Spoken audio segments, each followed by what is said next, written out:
In this video, we're going to extend the map system with some methods that will make it easier to create more complicated structures on the map. Let's start by deleting these overlay methods to make more room to test the new methods. Now let's move down to the set cell methods we defined earlier. We're going to define some methods called set cell box. These methods will allow us to specify a pair of coordinates that will define the corners of a box, and then the box will be outlined or filled by the map type we provide. We are going to include an optional argument called fill. This argument will control whether or not the inside of the box is filled in with the map type. The default will be false, which means it will only outline the box with the new map type. The first thing we're going to do inside of the method is to swap the coordinates from each pair if the first coordinate is larger than the second.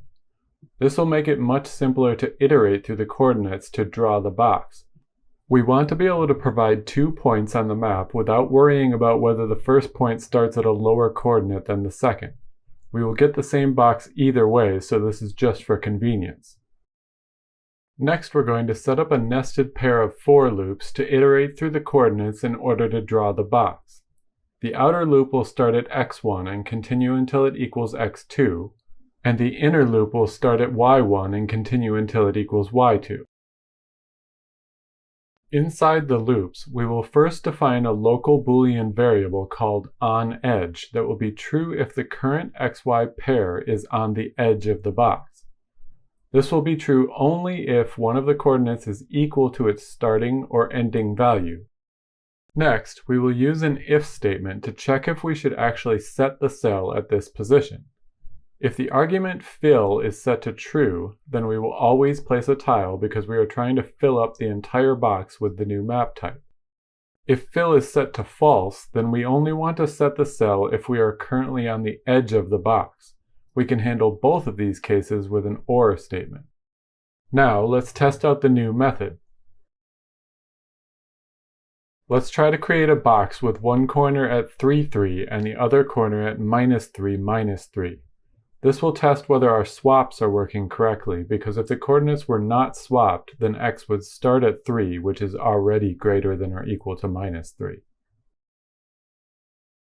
Fill is set to false by default, so we're expecting to see an outline of red floor tiles. We got exactly what we were hoping for. You can see the outline is 3 units out from the origin.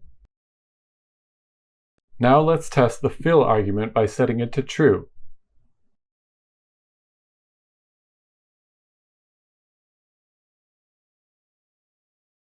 As you can see, we now have a filled box with our new floor tiles.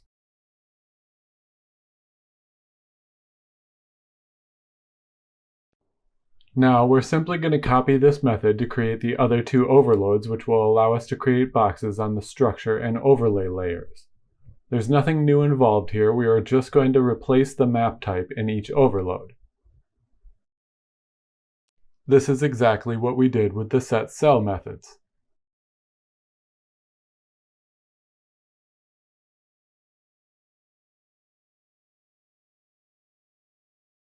Let's test out the structure type overload by trying to create a room.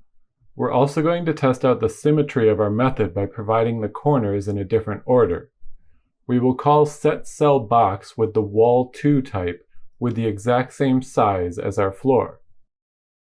The only difference being that we provide -3, -3 first and then 3, 3 second.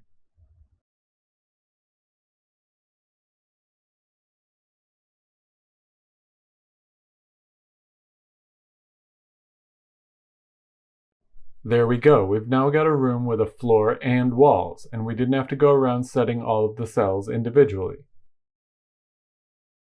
Let's jump over to the citizen class and set them to the wander state so we can see that the walls are working correctly.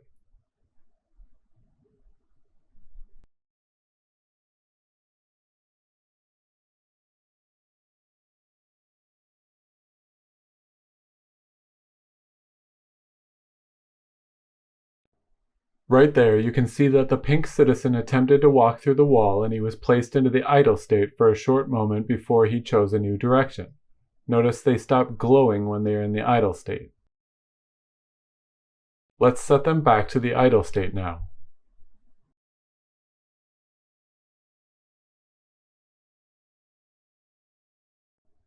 Now we're going to follow our practice of creating vector overloads for our map methods. We're going to create a new version of each method that takes 2 vectors instead of 4 individual coordinates. We will call those vectors position 1 and position 2. Then we simply call the coordinate method and pass along all of the arguments, being sure to unpack the vectors correctly into their individual coordinates. We will now copy this method to create the structure and overlay overloads.